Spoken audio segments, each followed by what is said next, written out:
because both my mother's parents were still alive. Both of my father's parents were still alive. So, but my mother liked this. She used to say, it's very symphonious, because I used to say, why did you name me May, Nancy May? Because to me that was very Southern.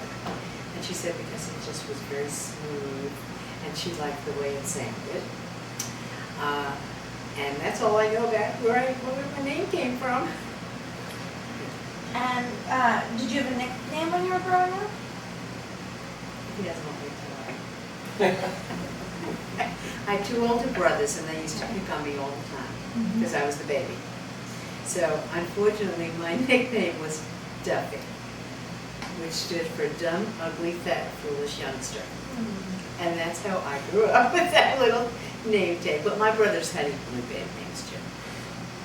But actually, amongst my friends, no, I did not have a nickname.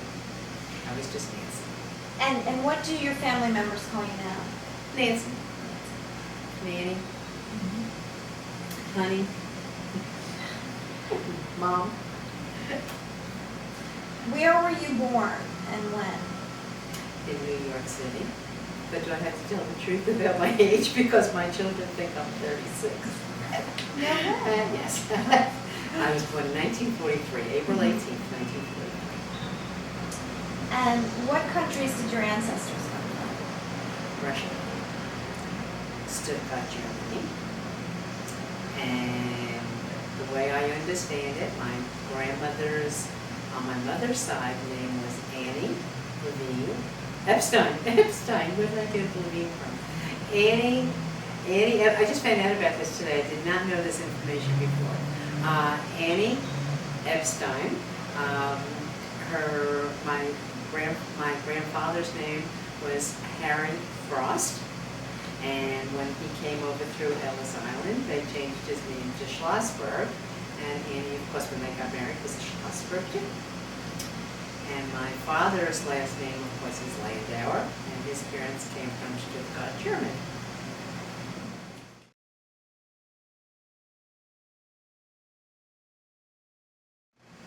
I never met my mother's parents. I never knew them. And my father's father died when I was very young. I really only remember him from when I was a little girl. I do remember my grandmother, Clara, but I don't remember having conversations with her. So then you don't remember your great-grandparents? Oh, I don't even know. No. Okay. Who was the oldest person you can remember in your family as a child? Probably my grandma, Clara, and her sister. I used to call her Tante Rosie. Who else? Tante Ernestine? Well, okay, and that was her sister. With Ernestine. Yeah, and her sister. So who was that? So, Tante Ernestine was her name. Okay. Tante is in Steiner is what we used to call her. But we never saw each other a whole lot. But that's the oldest person that I can remember in my family. What do you remember about her? Just that she was very old. She was very old. Now, my Tante Rosie, my Aunt Rosie, her I remember. She lived with my Aunt Paula. And we used to go over there when I was a little girl, and we would have, our meals or whatever, visits with them, and that was quite pleasant. But she died. She died when I was young too. But I do remember visiting her, and she was just a sweet, sweet, sweet lady. What was it like going to school? What were your schools like? Elementary. Elementary school, and it was just about 3 blocks from where I lived. I used to walk to elementary school. Made a bunch of friends. As a matter of fact, we're going to be seeing them this weekend on our trip to New York. So that will be nice. And junior high school, I was at George K. Ryan Junior High School. And I took buses to go to school and went to Bayside High School and graduated in 1960 and then went on to do some college, went to Hofstra, went to Queens College, had 2.5 years of college. And then gave it up, met my honey, went to New York Business School, and we met actually at our job. Now, where were these schools that you went to? Well, They New were, York one Business was in School. Bayside. Oh, right? Bayside was in Bayside, New York. The elementary school. Right all where in we lived in Bayside. Flushing, Okay, yeah, okay. Flushing, New Mhm. York, Mhm. Fresh Meadows. What was your favorite subject in school? French. Loved French. And my worst subject was chemistry. Still is my worst subject. Why did you love French? I don't know, I just found the language fascinating. I just always enjoyed French, and I always loved my French teachers, except for Mrs. Pincus, I didn't like her too much. But I had another teacher that I remember, and I don't even remember his name, that's how bad I am. It's been a long time. Been out of school a long time, but I always liked French, I enjoyed that.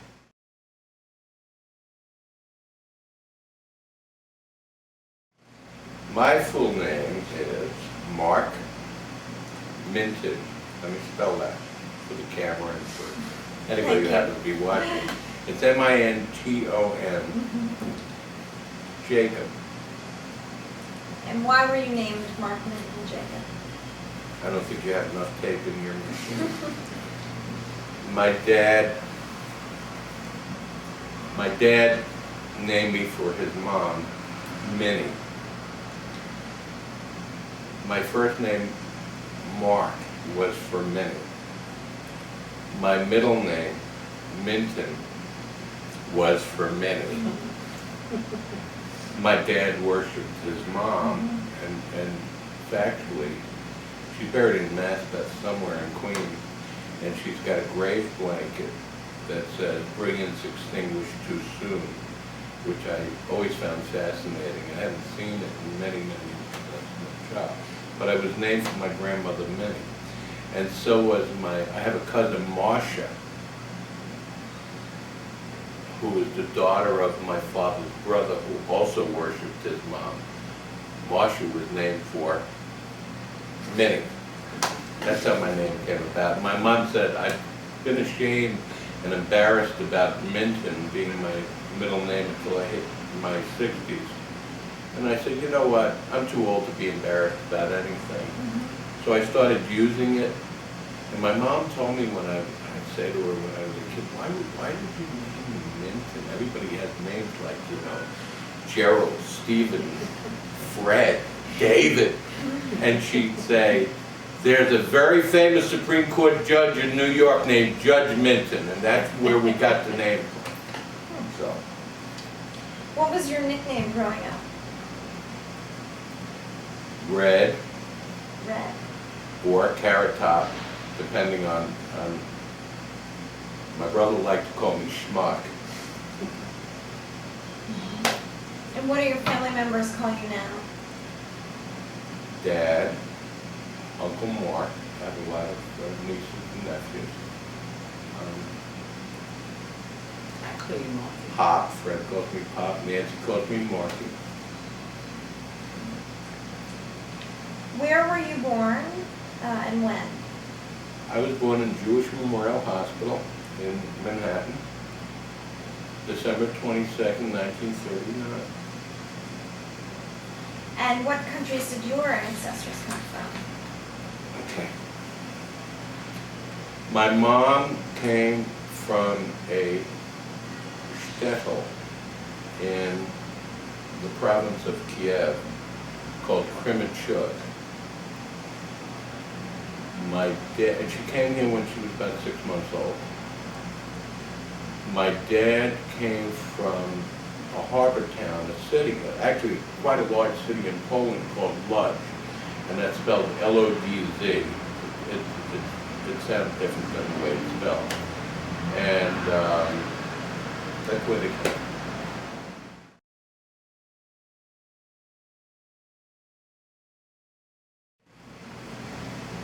My earliest memories of my paternal grandfather who lived with us, and I still say to Nancy sometimes that when I have memories of him, because he did live with us, I can still smell his sweater. He always wore a sweater. I had that. It wasn't a bad smell. It was just, David Jacobs sweater. I don't remember the conversations. I did have a lot of conversations with my maternal I never knew either one of my grandmothers. Minnie was one of them. I do know that. My mother's father, Zeta Siegel, was a very interesting man, and I had many conversations with him. And I guess the most interesting part of that is he would speak to me in Yiddish, and I would speak to him in English, and we understood one another. And I'd play checkers with him in a card game called Casino, which you may or may not know. And he just was an interesting old guy. And he'd visit with us. He lived about 3 or 4 blocks from where we lived in the Bronx. And he would visit us every day, and he'd talk to me about, you know, times in Russia. They didn't call it Russia. I don't remember what they called it, but he was a teacher there. And here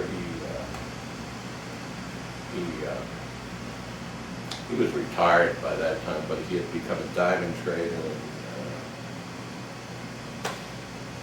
just very interesting stuff. Do you remember your great-grandparents, or? No, of course not. But I do remember my mother talking about her Bubba Bela. That's all I remember, you know, and that probably, there were probably, you know, Tyrannosauruses around, and we're talking about a long, long time ago. Who was the oldest person in your family that you remember? My Zeta Siegel, my mother's father, to the best of my recollection. I remember, again, as a very small child, my father's father had a brother, Peter. And I'm wrong, that was my mother's brother. My great uncle was Peter, who was uncle and he was older than my maternal grandfather. I do remember him. I remember him buying me my first red wagon. I was probably about 3 years old. But I guess my grandfather, my Zeta Siegel, was probably, as far as all my memories, he's dead. What were your schools like growing up? What were my schools like? They were fairly regimented. We had to wear a tie. Twice a week you had assembly.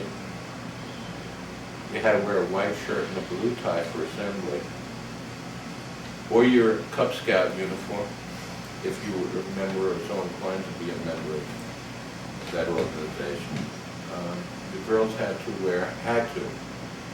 midi blouses, which was sailor-like tops with little scarves that ran through. But they were regimented. Elementary school was kindergarten through 6th grade. And there were a lot of kids in the school. There were probably 12 classes per grade with probably 25 kids in each school. And we walked to school. Always walked to school. Where was this? That was in the Bronx. That was PS 104, which I understand from the internet is still there in the corner of Nelson Avenue and 172nd Street in the Bronx. What was junior high and high school? Junior high was PS 82, or McCombs Junior High School, which was on McCombs Road and Fremont Avenue. And that was, you know, Katie barred the door. That was tough. I mean, they actually yelled at you and called you by your last name instead of your first name. And departmentalized, where we would now move from class to class. School was very tough for me as a kid. And my parents were always told that I was extremely bright, but I just wouldn't learn and I wouldn't pay attention. Today I understand why. That I probably had some form of a learning disability, whatever it was. I just had a very tough time in school. So it was not a pleasant experience for me, but I had a lot of friends. And I still, my oldest friend and I were in the 6th grade together. So we're still friends to this day. What's his or her name? I'm sorry? What is his or her name? Your friend? Stewie. Stewie. Stewie. Yes, as in Stuart Schinder, Schinder. And actually we're going to have dinner with his daughter tonight. And how many years of education have you completed? I got through the first year of high school. And then I followed my older brother. I had a brother who was 9 years older than me, who passed away 15 years ago. It was my brother Sidney. And he dropped out of school when he was 15 or 16 years old and did well. So I guess in the time I was, 7 years old, I mean, that was my goal, to do what my brother did. And I did it. So I dropped out of school too. And then when my brother was drafted, he managed to get a at that time they called them high school equivalency diplomas, which are now GEDs. And I said, I'm going to do the same thing, and I did it. So, yeah, that's how far I got.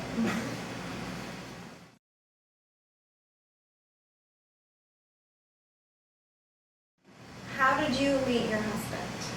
We met at work. We both worked for the same lingerie company. And we just got attracted to each other immediately. And one day the phone rings at home, and it's Mark on the phone, and he's just making small talk. And I know he wants to ask me out. In the meantime, I had spoken to my friend Barbara, and I said, Barbara, there was this adorable Rick that I am really attracted to, and I know he's going to ask me out. I said, but I never wanted anyone that ran into my life. I like the total dog.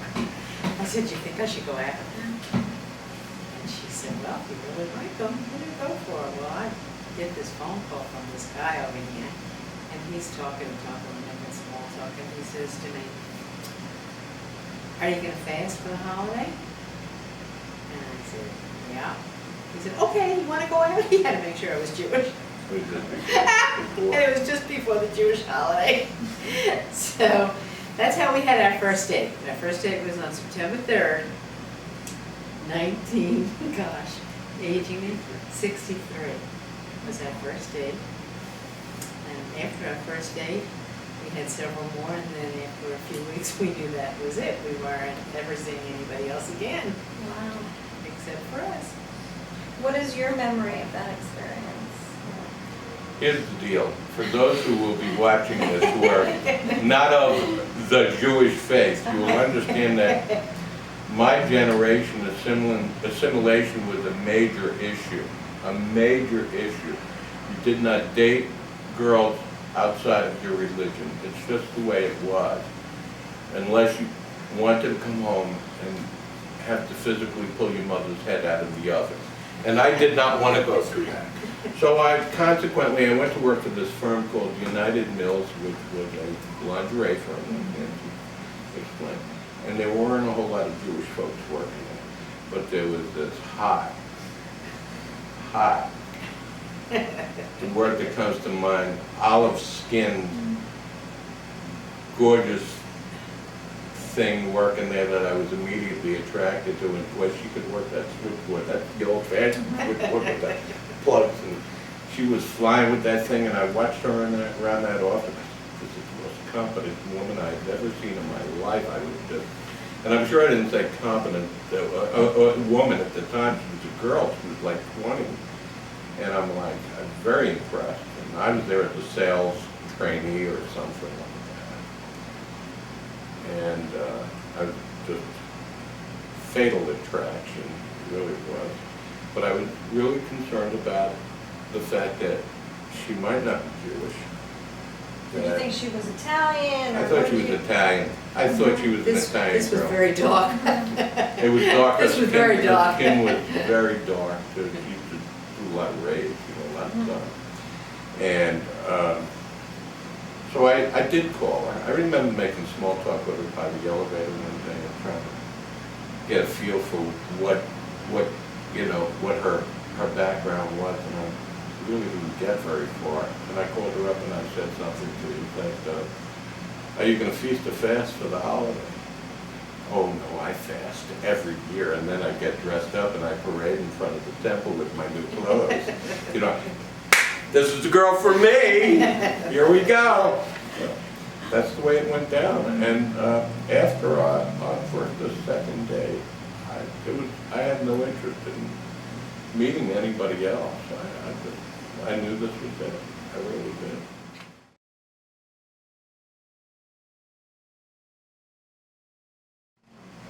And we went to the Smart Set on our first date.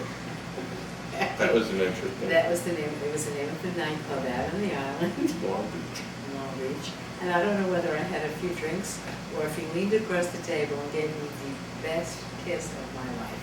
Wow. And that was the kiss, that did it. That did it. It was after that, I said, that's it, it's Mark or nobody. The Smart Set was a place I used to take dates. It was on that strip in Long Beach with one nightclub after another. So, and I remember I'd seen Renee Taylor there not long before with another date. And that's when she was She a young. singer? Renee Taylor, the one who played the mother in The Nanny. Remember the show The Nanny? She played the mother. And I saw her do a stand-up act out there, and they used to have some good entertainment. So I said to Nancy on our first date, I picked her up, I said, come on, I got this great place out on the island. I picked her up, and I'm driving this real snazzy car, a Renault Caravelle convertible. Convertible, And What color was it? brown. but like a rust. Rust. Had a removable hard top that you took off, and then it had a soft convertible top underneath. It was a pretty good looking car. And when I pulled up in there, she said, I had an idea you were the kind of guy that drove a sports car. I remember that.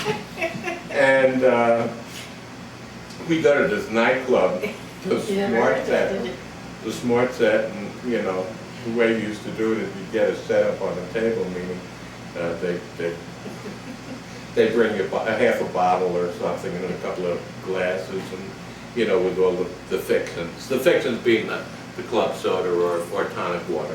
I was a show-off too, I drank whiskey Yeah, salad. she was drinking whiskey Grenadine. salad. I said, would you please put a touch I of said, grenadine? He said, shoot. She's Well, hot. she's hot. She knows how to drink. And I'd get drunk just smelling the bottle caps. So, but they had a very interesting show, which I didn't know they were going to have that night. It was a show of female impersonators. So that was our first day, watching a female impersonators show.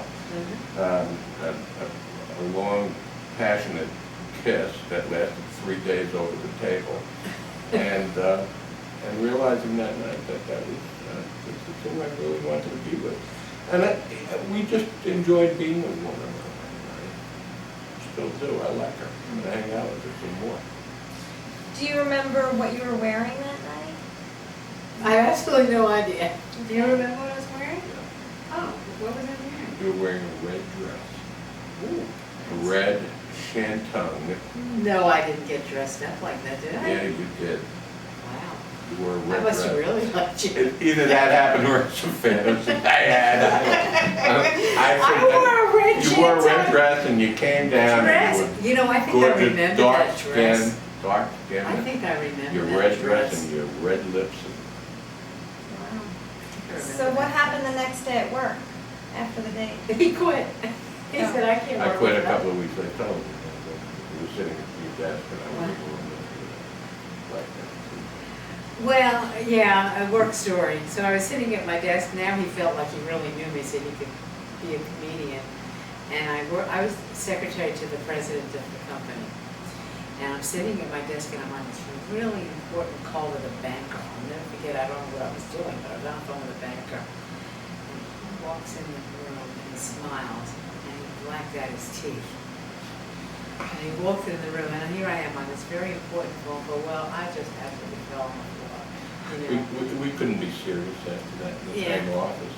So, after that, I said, that's it.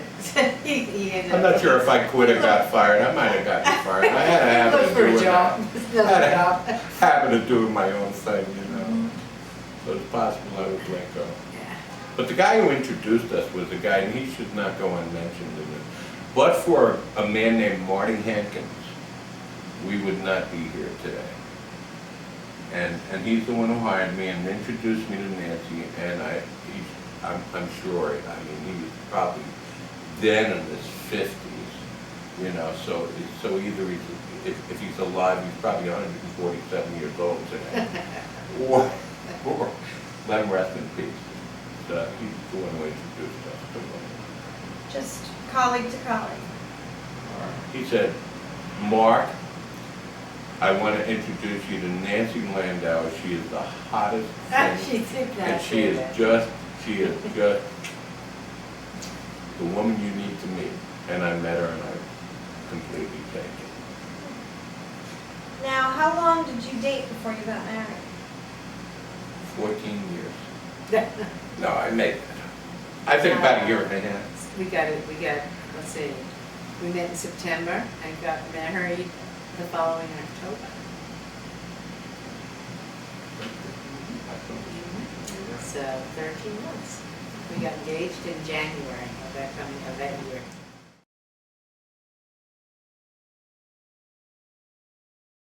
January 29th, we got engaged. Got married October 31st on Halloween. And this will be 40 years of never going out on my anniversary because I have to be home for the kids. What a bad choice, but it was the only night the caterer had. That's why we picked the date. It was the only night the caterer had. So we wanted to get married in October. So we had a lot of trick-or-treaters at our wedding. Do you remember what it was like, Nancy, when you introduced your husband to your parents and your siblings? Introducing you to my family. I don't remember. I mean, they liked him. They really did like him a lot, but I don't remember that particular, time that you met him the first time. Do you remember what that was like? I do remember our first dinner together, What was that like? which was quite an experience. My parents had Mark over for dinner, and by the time he sat down at the table to eat his main course, my mother was clearing the dishes away, because he's a very slow eater. He puts one thing on his plate at a time, and my mother eats her meal, and used to eat her meal in 2 seconds flat. My father used to eat his meal in 2 seconds flat, and so did I, because that's how we all grew up. And he never even got a chance to put food on his plate to enjoy his meal because my mother was clearing the dishes. So he learned fast that if he wanted to eat a proper meal, he would put everything on his plate first. My turn. Yeah. I remember meeting her mom, because you brought your mom to work one day. Before I asked you out, your mom came to meet you and have lunch. I met your That's mother. what My first memory of your mother is at United Mills when you were introducing me to her. I met your dad on our first day, and your dad was very cordial, nice guy. If I recall, he was watching a baseball game or something. That meal that she's describing, it was my first meal at her mom's house.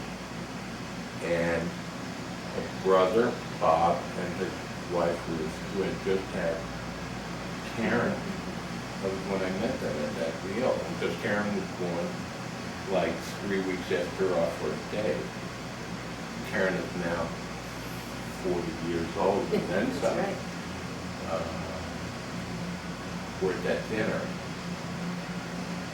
And I remember sitting at the table, and it was sort of a boarding house situation, boarding house serving with, chicken or whatever, and the veggies in the middle, and I was just finishing the fruit cup or whatever it was about there, and there was nothing left. And I was like, who are these people? What's going on here? Yeah, they ate very quick. I thought you were going to talk about my sister-in-law nursing. Right before Oh, that too, yeah. I don't want to talk about that. Okay. But Aunt Ruthie nursed Karen right in front of Dad. I was a And little, he was I was a dying. little shook up, He was a little upset. I did say I was born in 1939. It sort of shook me up a little. Ruthie was like the first of this new mindset, and nursing was a new thing then. I mean, well, not a new thing, but it had come back, everything Yeah. goes full circle. And I'm like, she doing what I think she's doing. Cool, please get me out. But anyway, that's cool. So, can you describe when your husband proposed to you? We What were happened? talking, we were talking about driving up, and we didn't remember, either one of us, how he said he thinks I proposed to him. I don't remember, I can't remember. If I recall her saying something like, if you marry me, I'll give you money. Something like that. And I said, cool, I'll marry you. I Well, don't remember. I really we don't know, recall. we just knew that we loved each other from like our second date, our first date It was very actually. natural And it was just, evolution. you know, we went and had picked the setting for my ring, which I'm still wearing. We went and picked the setting for my ring, and we knew that we could not get engaged. We knew we were gonna get engaged, but Mark's father had just passed away in January of the year that we met, and we knew that out of respect for his mom, we wanted to wait a year before we got engaged. So a year was January 28th, and we got engaged January 29th. So, you know, but I don't remember the proposal. It might just be something that we just talked about. Would you like to have your name proposed to me now? That would be very I would nice. if you Let's get married get it again. framed to the- Let's get married again, huh? What was your wedding ceremony like on Halloween? Well, do you see my hand's a little deformed? It's because he was holding my hand so tight. He was so nervous, my boy, he was so nervous. He had my hand so tight that I thought I was holding him up. His whole body had no strength, it was limp. I was holding him up.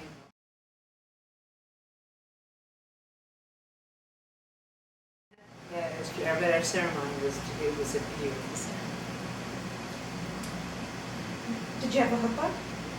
Yes, yeah. We had a rabbi, and I can tell you what the rabbi's name was. Can you? I think this was a temple that had a great name.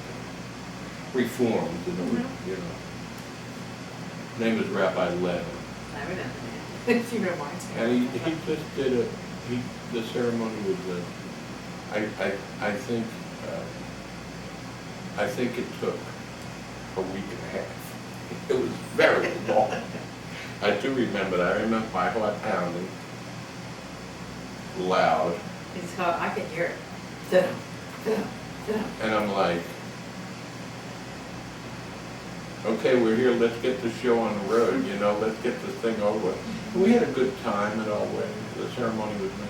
And one thing that happened, her I mom, was just gonna say my that. mom had a situation with her back, and her back went out right before the ceremony. And she basically almost didn't make it. Then you know, we had World War II with the entire cast coming down the aisle and standing there. I mean, you needed, it was SRO, you know. And really, and she had such a hard time. She was Getting down. She was really very messed much up. filled with And she- painkillers. She was all filled up. But they made a very nice wedding, But it was a beautiful wedding. and we were married in a place called the Allison House, Allison, in Manhasset, in the Miracle Mile. And it was very, you know, there were places that get very trendy, and this was a trendy place in 1963. And the reason we got married, 1963 when we took it, because we took Halloween. We thought it was ludicrous to take Halloween, but it was the only night they had available in that next year's calendar.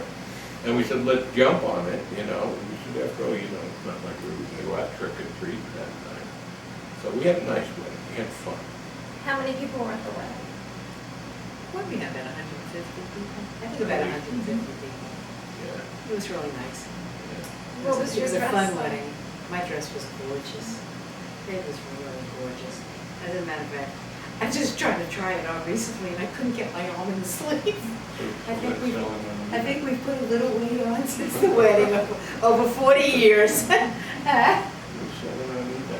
selling it on eBay. I love my dress. I'm hoping someday to have maybe somebody that wants to wear it, you know. My dress was really very pretty. I was very thin. It's still in good shape. It's in wonderful shape. Can you describe it a little bit, Nancy? What it looked like? It had long sleeves and it had brocade all over the top and along the bottom. And I had a detachable train, a very long train with brocade on the train too. was form-fitting to the waist and A-line. It was really beautiful. It's made out of satin. It's really pretty with a low neck. And with that dark skin, she looked good. It was really pretty. She And Mom looked bought good. me pearls. What a white pearl. He bought me white pearls to wear with my dress. And I had a beautiful tiara. Lots of knitting on my veil. It was really pretty. Mom had a gorgeous tuxedo. It was so handsome. He wore tails. He wore tails. Monkey suit. And a top hat. Had a top hat. Why did I do that? Because my brother did it, and I said that's the way to do it. But my brother did it, I had to do it. And I look back on the pictures now, and I go, how stupid. It was just so stupid, you know? I mean, you think you were Fred Astaire, you know? I was missing everything but a cane, and, you know. But we had fun. That was the most important. We did. We didn't get Right. to eat. We didn't get to do anything because we were schmoozing with everybody, which is what made it fun. Just being with everybody. We danced a lot. Do you remember what your first dance was? You danced? Remember? Come on, Oh, what did you say the other day? You see it? Sorry, guys. Nancy. Sorry, guys. And what did you put on the other day? When we were dancing. That doesn't mean. I thought you said that was our song. I see, I got confused. Okay, I got confused. More. More. Sing. You sing it. You sing it. More than these love. It was a theme from a movie called Mondo Can, and it was very tough. You know this song? That's it. That's all. If only we had a karaoke. Where's a karaoke guy when you need one? And did you go on a honeymoon? Where did you go? We went to a place called the Nevele Hotel in Ellensville, New York, in the heart of the Catskill Mountains. We were on a limited budget, and the Nevele was honeymoon heaven in the Catskills. Us and 14,000 other honeymoon couples. But we also had a great time up there. We really did. And Car broke down. car broke down on the way. It's wonderful, beautiful Renault Caravelle Broke convertible down broke down on the way up. on the way to the mountain. The car had to be towed. And then a couple of days into our honeymoon, I decided to go horseback riding, That was a which mistake. really put a damper on the honeymoon for the rest of the time we were there. I was kind of sore, and then I got sunburned. I remember that. Got sunburned. But we met, you know. We made a lot of friends. Did a lot of touring. I remember we went to Howe Caverns on our honeymoon. Yeah, we had a nice We had time. fun. We had a We had a nice nice time.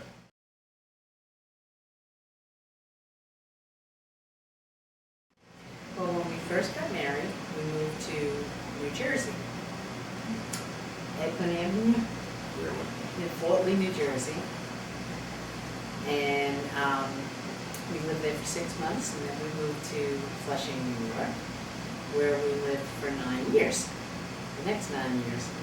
Then we moved to Virginia, where we have now been for the last 30 years.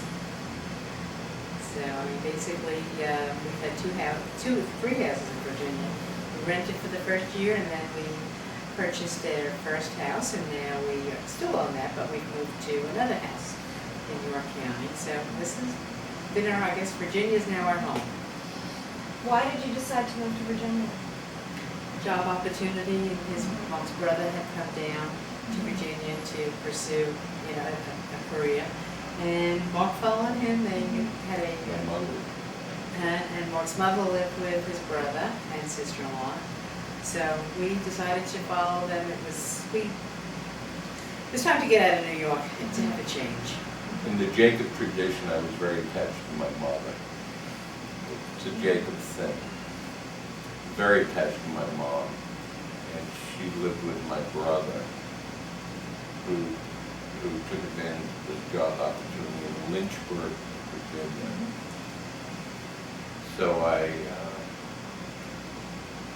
was working in the garment center. I worked for a coat and suit, ladies' coat and suit manufacturer. And it was really a great job. Too many. Good Yeah. talk. Had a great job. When I was laid off, bad season, you know, I found that to be pretty universal, that industry. I was out of work, and my brother said, "Do you want to come to Virginia and work for the same company?" And I was a different thing, was driving a refrigerated truck on a route. And I said, "Yeah, I'll do anything." I was young, I was 33 years old, and I said, "Yeah, so I had to be near my mommy." And that was important to me. That's what brought us there. And then a year after we got there, the company we went to work for went out of business. So life evolved in a lot of different things.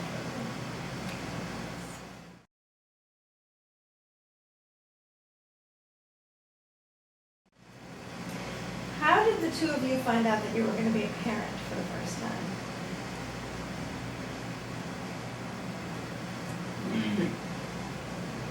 We were having trouble conceiving. So Nancy was under a doctor's care, and this is pre, 35 years ago, pre these fertility clinics. There wasn't anything like, there was some experimental fertility drugs out there, and the problem was that, the rumor was, and it was urban myth, that if you took them and you conceived that there was a large possibility, a distinct possibility, your offspring could become an attorney. So that was a big concern that we had. But we tried it anyway. And we followed the doctor's instruction. There were shots that we give him. He said, "Go home, lock the dog out of the room, and come back in a week." And that's how we found out, when we went back in a week. How many children do you have altogether? Did we have all together? Well, three. Three. We had Fred, I had a miscarriage, and we have Stephen. So We had the two boys, and the miscarriage was 31 years ago. We came right after we came to Virginia, and it was 4 months, and we never knew whether we didn't ask the right questions, and maybe it's better we didn't, whether it was a boy or a girl, whatever. Time I remember the doctor saying, "Well, it was just a condition, it wasn't anything," but 4 months is viable. And so over the years I think about it a lot. I wonder what might have been, but everything is bashir. And for those of you who have married into our family, that means it's fated. What are the names and birth dates and birthplaces of your children? Fred Bear Jacob,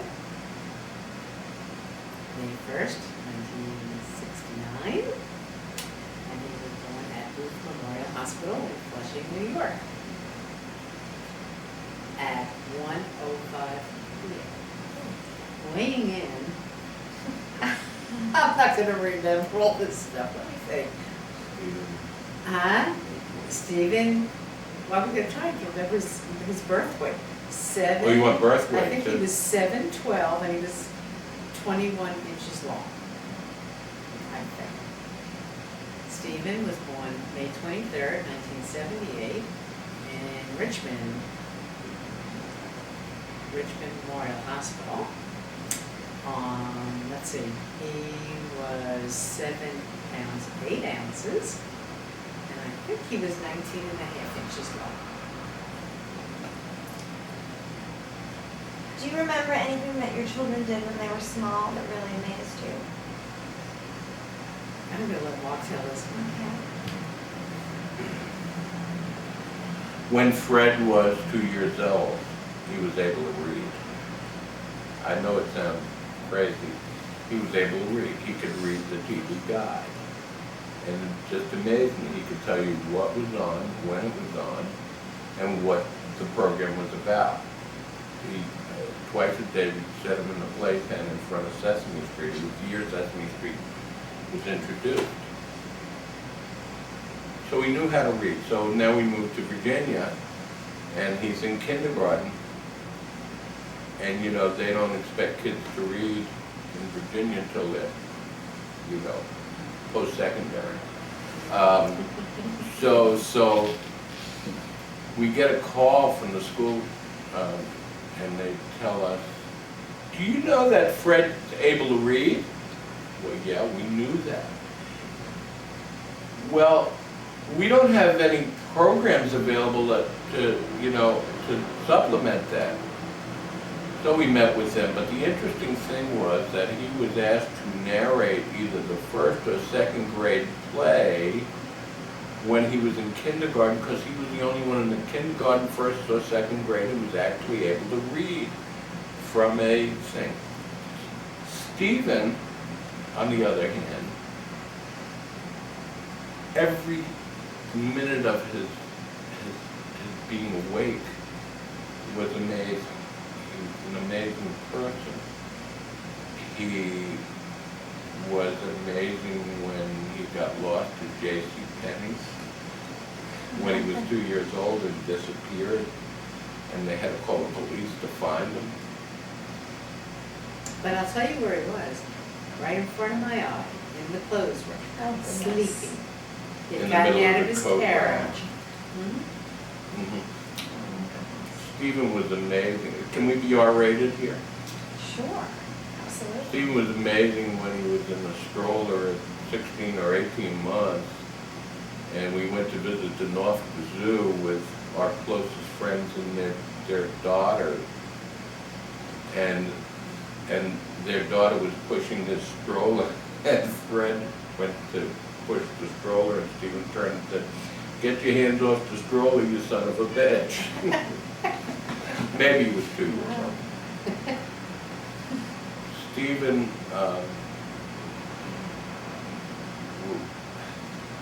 when he was about 5 years old, got mad at us once and managed to throw his whole bedroom out of his upstairs. He was on the second floor of the house. Managed to throw anything that fit out the window That he could lift. on the front lawn. Stephen still amazes me.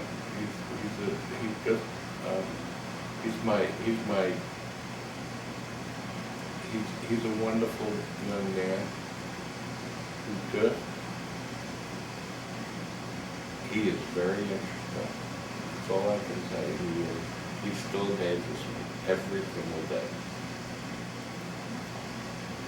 What do you find most rewarding about being a parent? I'd like my boys to get married. I'd like to be a grandma. Wouldn't you find amazing movie? Rewarding. Well, their successes, I mean, I've just enjoyed watching them grow up and have their successes and their, whether it be good or bad, I enjoyed seeing both my boys be bar mitzvahed. That was a tremendous, important part of our lives, was watching them go through that. I was particularly happy to see Stephen be bar mitzvahed because we thought that might be a little bit of a challenge for him, and he had a beautiful bar mitzvah. Can you tell me a little bit about both of those bar mitzvahs? Where were they? Well, Fred's bar mitzvah was at the Chamberlain Hotel. I mean, he was bar mitzvah at the temple. And his ceremony was at the Chamberlain Hotel.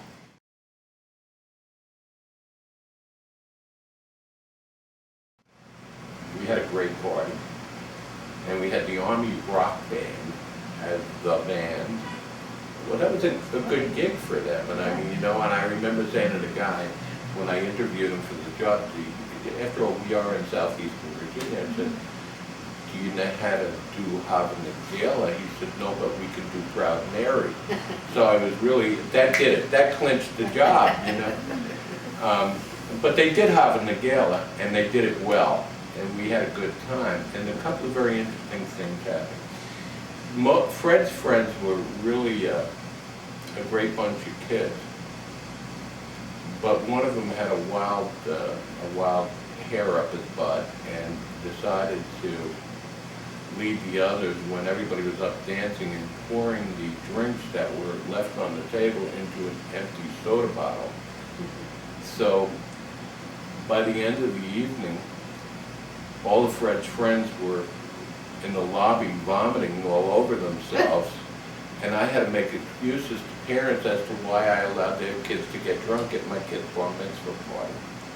The second thing that happened was that the air conditioner went out that night. And it got very warm. Very, very. Got very warm in that place. But we had a great time. We had, instead of getting a traditional bar mitzvah cake, we had a special cake made to order. It was a huge Napoleon. Half of it was vanilla Biggest cream, table. and the other half was chocolate cream. And it was made with whipped cream. And needless to say, the cake dropped because melted it was because of the so hot that the whole thing fell, the whole thing melted. It was just so sad. Mark, he almost killed somebody down at the front of the desk because they couldn't get the air conditioning fixed and everybody was sweating. And they were trying to dance and it was so hot and everybody was just, it was uncomfortable. They wound up not charging us for the bar mitzvah. They said That's what happened. they ended I up paid telling them us for to the pay liquor what bill. we wanted to pay. I paid them for the That's how liquor bad it bill. was. But the food was delicious, it was just very hot. It was not. Impossible. But it was interesting. Stephen's bar mitzvah, on the other hand, because he struggled, the rabbi suggested we do it differently. And we did it on a weekday. And consequently, we had about 40, 50 people that showed up, turned out from work and came. And then we had a little reception at the house. It wasn't a little reception. We had a lot of people. We had a lot, All 40, 50 we came had back a to lot the of house. people, but we had it was just nice. We had a really nice party. Yeah, we really We had did. a lot of food. It was quite nice. And after all things were considered and done, Stephen did a fantastic job, and he probably could have done it on a Friday or Saturday when he really did very well. But I think the rabbi was concerned that he might not have been able to, but he did well. Did it very well.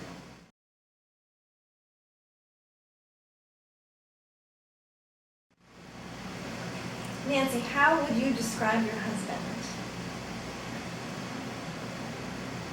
He's an extension of me, or I'm an extension of him. The two of us are soulmates.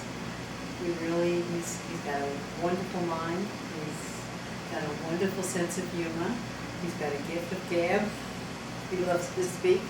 He actually does quite a good job at speaking. He's just kind, caring, loving. He's wonderful. I couldn't live without him. What quality do you admire most about him?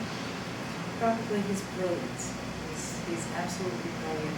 He amazes me with his knowledge and his concern and his love for his family. What about you, Mark? How would you describe your wife?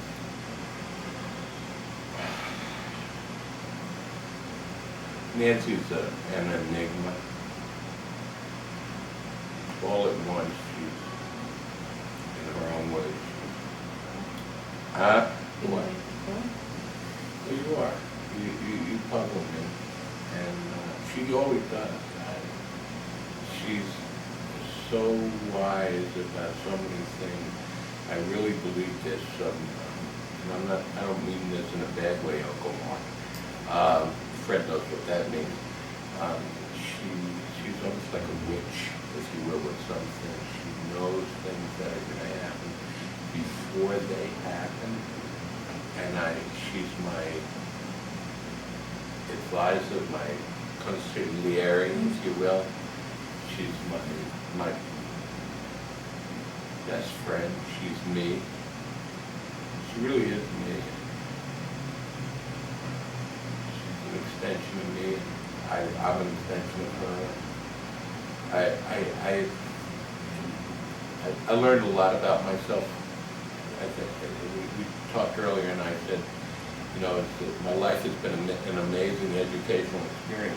And the one thing I've learned is who I am and where my limitations are, and that I need coaching. So I put people around me that can coach me and support me as I need it. And Nancy, I never realized it until the last 10, 15 years that she's an amazing coach. She's my lover. She's my best friend.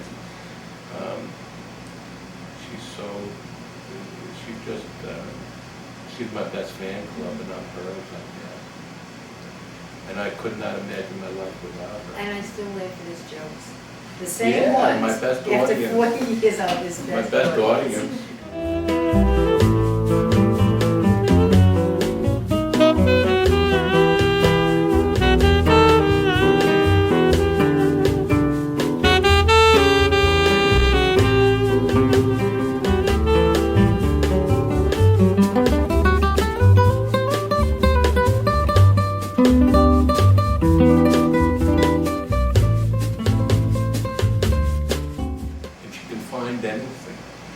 If you lose something, she will find it. If she's never been here before, she will find it. I'm telling you, it's Wicca. It is.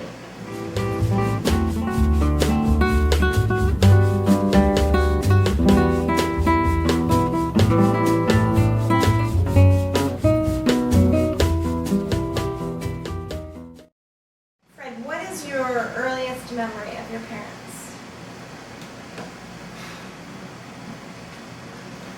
Gosh, I mean, we were talking about it on the ride up. I think the earliest memories of my folks were living in Flushing, living in Queens, in the little 2-bedroom apartment we had. Remembering, you know, Dad coming home every Friday with a little present for me, being excited for that. I don't know. I mean, I remember, you know, my folks were talking about the friends that they had at that time, and in large part, I think, they're growing up in Flushing and growing up around all these people, watching Batman with all the little kids who were my age with Laura and with Lisa Hammer and all these, the children of their peers and their friends, and being in this very loving community. Sort of like just the warmth of the memories I have. I don't, you know, I'm trying to think of what are the specifics, but there's no one specific that jumps to mind. Can you tell me one of your favorite stories about your parents?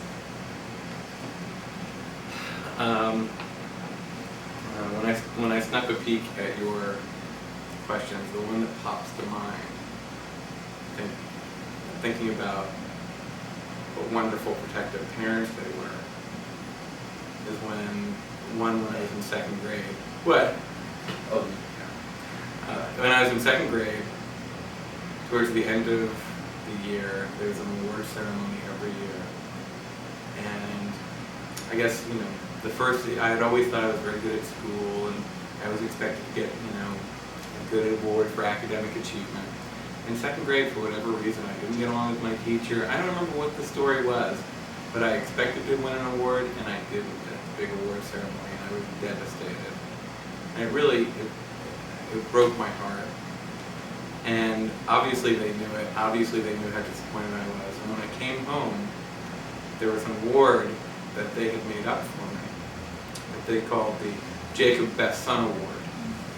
My mom had typed it up, and she put a little ribbon that they cut out of wrapping paper or something like that.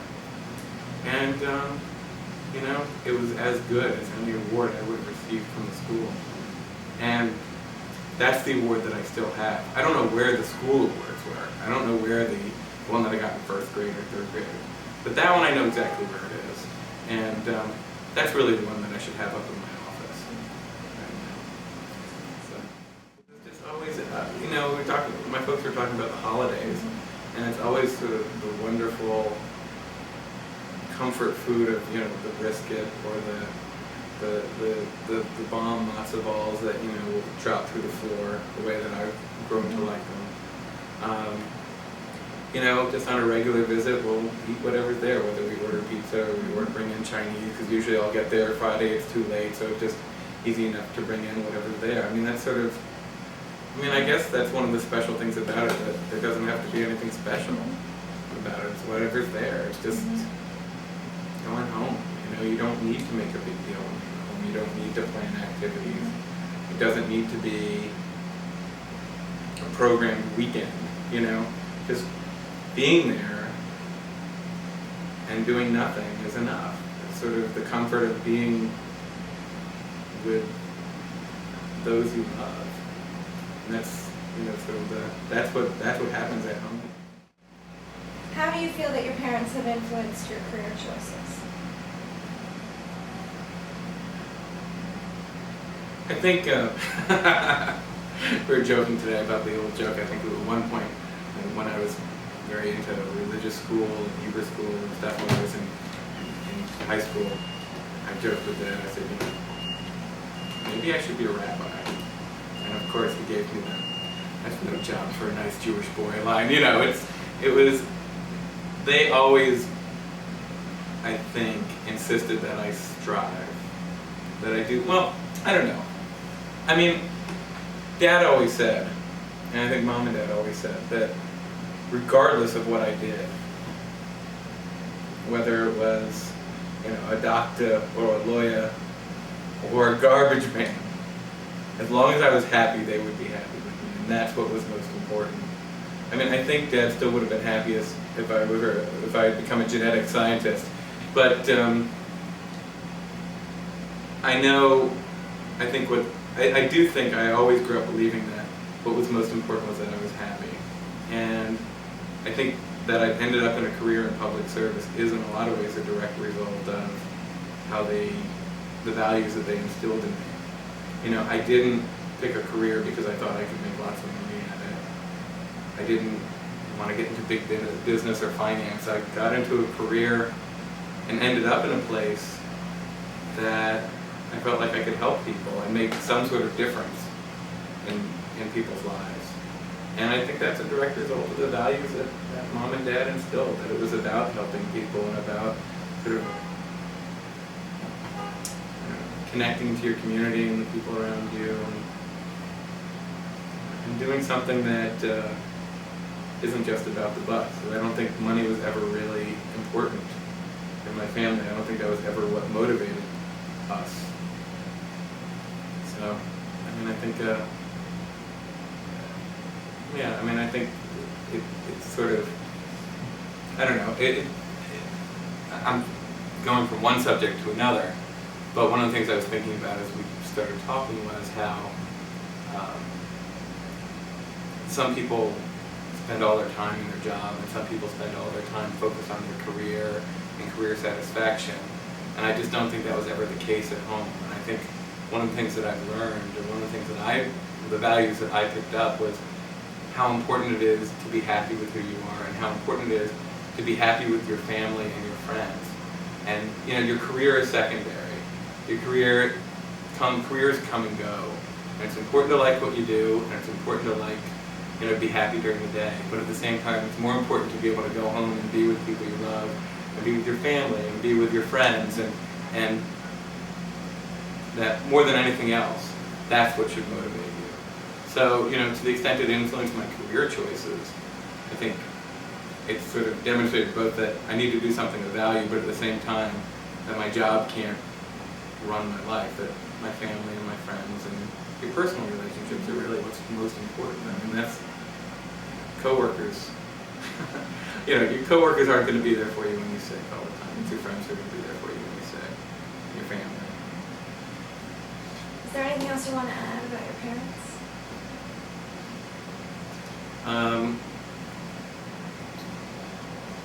That's a book. It's a broad question. That's a broad question. I mean, put you on the spot there. I said we were talking about something related on the ride up, and I said that I am blessed among, I think, a lot of people to have my parents as among my closest friends. That it's a very special relationship that a lot of people don't quite achieve. I think they love their parents, and they have cordial relations, and you know they certainly have a bond. But you know, my parents really are among my best friends.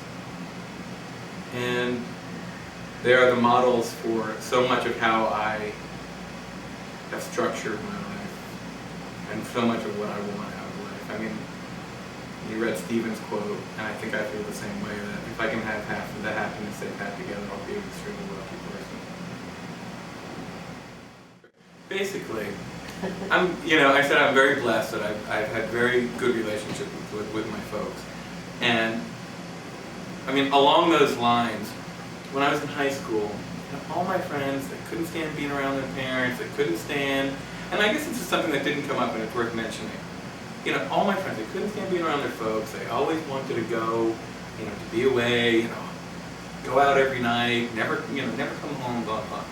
And I looked at them, I'm like, what, you don't sit at home and watch TV with your folks? You're not happy doing that? It wasn't a big deal. I liked being at home. We had dinner, we'd hang out, we'd watch TV, and it was as natural as being with my friends. Sort of dovetailing off what I said, they really are among my best friends, and I think it was probably the case even then. And what's worth mentioning is, both for me and for Stephen, I think our friends felt that way too. Our friends liked to be at our house. They liked to come and they liked to talk with my folks, and I think it demonstrated how important it is to have a loving, warm household, and that your friends can sense that. But sort of along the lines of teenage angst, I have been lucky that I haven't had I don't think I had a fight with my parents until I was 26. I always joke that I went through a late adolescence. And the one fight I did have, and to this day I hold it against my father. If there's any way he's ever wronged me, any way he's ever really, impacted on my life, to the detriment of both my personal development and, I guess, my intellectual stimulation. When I was in 1984, I was 15 years old, far past my bar mitzvah, I might add. A full man in the eyes of God and my faith. Bruce Springsteen came to town on the Born in the USA tour. My father, being a connector that he is, knew a guy at the Coliseum who had tickets, was able to procure not one, but 4 tickets to Springsteen right off the stage, at my request. But in the end told me I was too young to go to the concert, giving all the tickets, not to me and my friends, but to my cousins, who were, old enough to buy their own tickets, I might add. And it still hurts. We can't go back in time and see the Boss in 1984. Sure, I saw him last year, but it wasn't the same. And to this day, it's a grudge that I don't know if I'll ever get past. So when he asks me if I've ever wronged him, which he does from time to time, he knows what it is. That, and he whelped on the digital derby that he was supposed to give me in 3rd grade for getting all A's and B's on my report card. What will you name those? Steve? But he offered to get that on eBay. Stephen did So that? maybe soon. Stephen didn't get his pony But either. that's the Springsteen story, And as Dad has said, if that's the worst I can say about him, I'm doing all right. Or you were wrong about what you said. What was There I weren't about? 4 tickets, there were 8. There were 8 tickets. I got 8 tickets. That's right. That's right. Because I thought they were drugs at the concert. Yeah, I thought I might get a little stoned. Oh, and I should also add that my brother, at the age of 13, went to see the Butthole Surfers. Yes, he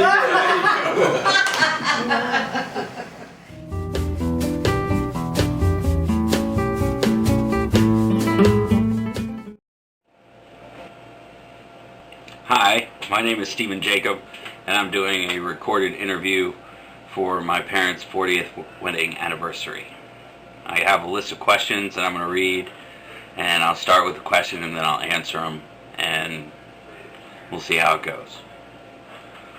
Question: what is your earliest memory of your parents?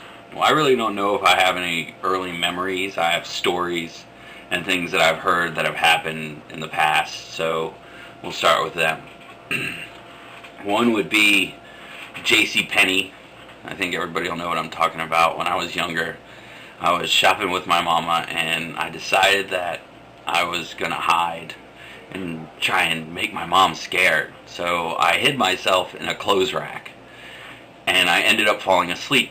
And I guess an hour or so went by, and my mom found out I was missing and freaked out and called the police, and the police came, and everybody was searching for me, and everybody was so worried that I was gone. And finally they found me at the bottom of this clothes rack, and I think that's kind of humorous. I mean, I feel bad for doing it and everything, but one of those things.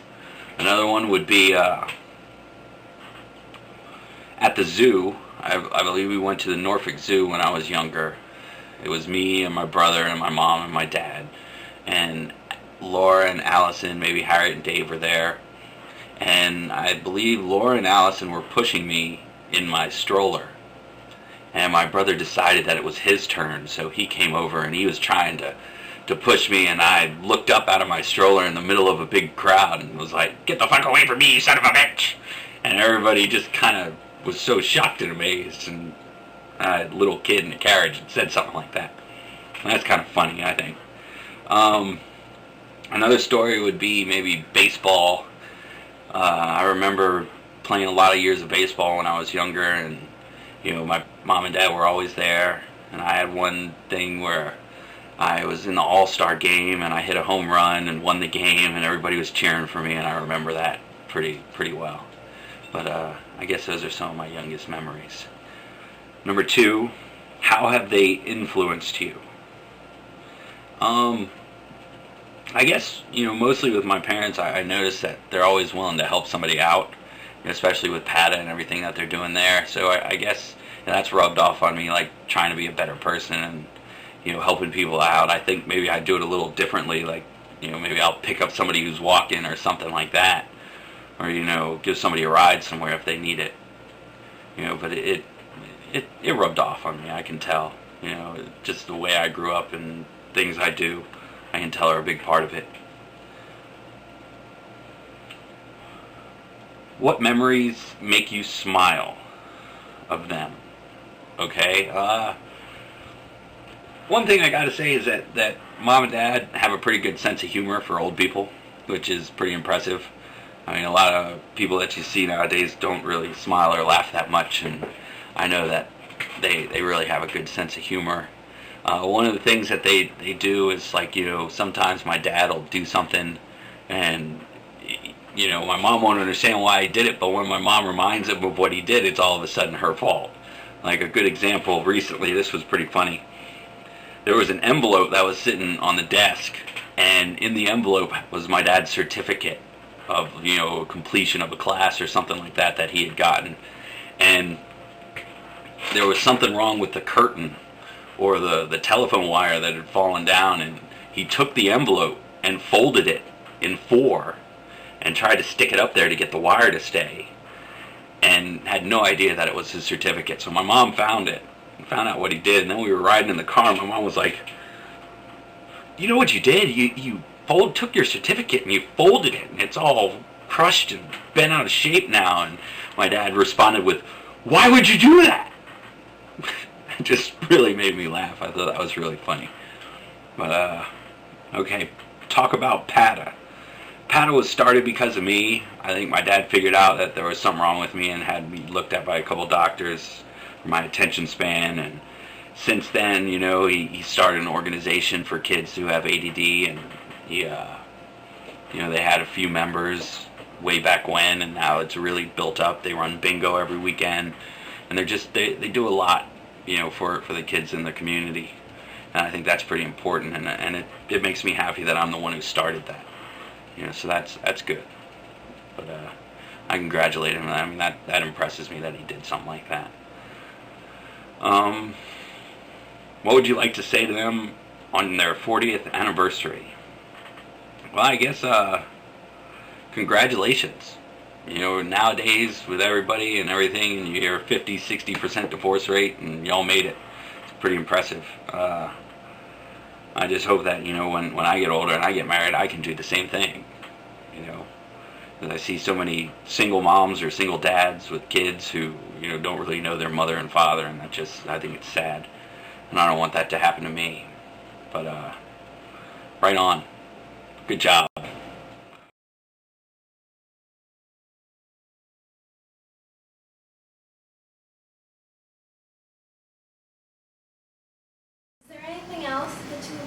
share?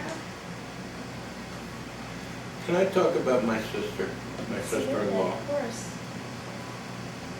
I had a relationship with my brother, and my brother was 9 years older than me. So obviously, when he met his wife, I was a kid. I was 14 years old. So she is such a part of my life and has become a part of Nancy's life. She's the sister Nancy never had. And I can say that honestly. And she's my sister. She may be my sister-in-law by virtue of the law, but she's my sister.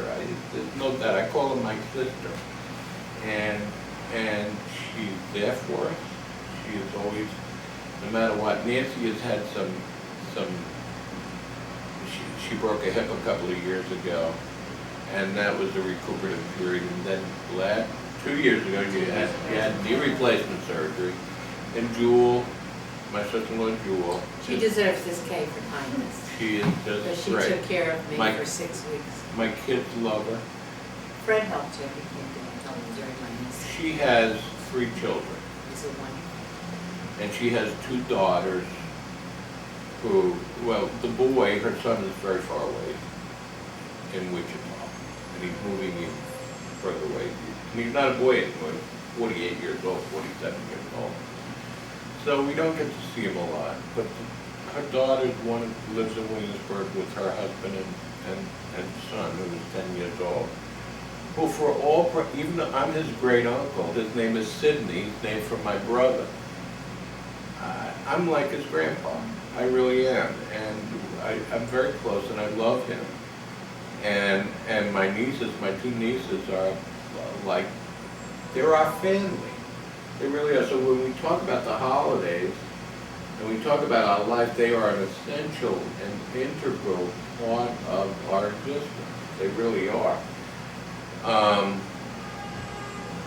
And like any other family, I guess we have our ups and downs with them, but for the most part, there's an awful lot of love and sharing and dependency among us all between one another. And all right. And her brothers are very far away. She's got a brother in Houston and one in Rolling Hills, California, which is the other side of LA. It's beyond Torrance. I mean, it's really in the middle of the Caspian Sea somewhere. It's far away. So we don't get to see her brother as often as we'd like. We form friendships through the years. And I need to address that. You should. So I tell my boys, in your life, and you guys have heard this, in your life you're lucky if you can count really close, good friends on one hand. It's really true. I have said, when I go, you're not going to be able to get into that funeral home. It will be SRO. Believe it. There will be standing room only. But out of that group, there'll be 2, possibly 3 really good friends. And one of them, we were 3 couples after we got married. There were 3 couples that were. We all lived in the same building in Flushing. We were neighbors, and we all had our kids around the same time. And we just gravitated to one another. And it became extended family. And one of them was my friend Harriet and Dave. And Harriet was like our sister. She was both of us as friends. And we lost her a couple of years ago. And then there was and Dave, we're still close with him, but he's part of our life. We talk to him 5 times a week. He's in California. We talk to him 5 times a week. At the end of this month, we're going down to Atlanta to spend time with his daughters and his granddaughter down there because they're my family. And it's like friends, first cousins, really. And Stephen gets on the Stephen, phone. He Stephen's calls so Dave confused, Uncle he said, Dave. this is your cousin Steve. Yeah, he doesn't You know? realize it. He'll call Dave and say, hey, Uncle Dave, it's Steve. Nobody ever called him Uncle Dave except Steve. So, and Dave's like, who? Uncle Dave, what is this? And then poor Judy, our friend that passed away, we had a friend pass away, part of this circle of friends. Last week. She passed away last week. She suffered with MS for 25 years and it just got progressively worse and worse and worse. And she passed away last week. So my friend Ronnie, alone. Anyway, I did not want this production to take place and be completed without talking about them. And I They also are. just want to say that I'm sorry Stephen's not here, but he's definitely in our hearts and we love him. We love Fred and Stephen and I just really appreciate what you've done for us with all the ups and downs. It's really been a wonderful life. I have two wonderful children. And I know, Stephen, that you're laughing your head off now watching me cry. But I just Yeah, wanted he to would thank be. you for being you and Fred for being you, your wonderful sons. And we love you. And I'm sorry I'm crying. Because I wanted to do it. Because I feel bad that Steve's not. Are you He's okay? not part of this. How are you gonna spend your actual anniversary that day? I think we'll drive up to the Netherlands in a broken car. And I'll make sure he goes to us back right. I don't know. We had a tradition every year. We really did. After the kids came around for their trick or treats, and we were stuck home for at least until 7 o'clock. There used to be a very famous restaurant in our area in Yorktown, Virginia, called Nick's Seafood Pavilion, where you get the best lobster, I swear, that you could ever want to eat in your life. Lobster tail, they were that big. It was, and we used to go there every single year. Well, as everything changes, I noticed as I drove up Madison Avenue today, everything changes, the city changes, but so does Yorktown, Virginia. And a couple of years ago, we decided that the county, after the owner passed away, the county would take over this It place. really didn't make much difference anyway because it got hit by the hurricane. It was blown I away. got It blown away. Blew into the sea. Got blown away anyway. Flew into the sea, and so it's not there anymore. So I don't know where we're gonna go this year, or what we're gonna do. We might go to Dover Downs and go gamble or do something. I think we'll save the Alaska trip for after retirement, after maybe the year after. I would like to do that and take some extended time. I've always dreamt about taking a month and there's so much of this country I have not seen in my life that I would like to see. I've seen, a piece here, a piece there, and there are places I want to do. I'd like to see Old Faithful. And I said I would like to drive and take a trip out west, 3-4 weeks, and do that. That was until I got to a point where I can't drive anymore for any length of time. So I also said when I retire, I'd like to buy a Corvette. I really would like to do that. The problem is that my ass is too fat to fit into one, so I won't do it. And the other thing you'd like to do is get yourself a new boat. We live on the water now. But he can't put an anchor in the water because his back will go out. So he said, well, we'll just put a boat lift in and we'll look at it. The odd thing is I had boats almost all the years when we didn't live on the water. I would either trailer a boat to a ramp, or we kept the boat at a dry storage where they put it in with a hydraulic forklift. And we've lived on this canal for 10 years, which is a tributary of the York River, which goes into Chesapeake Bay. It's completely navigable.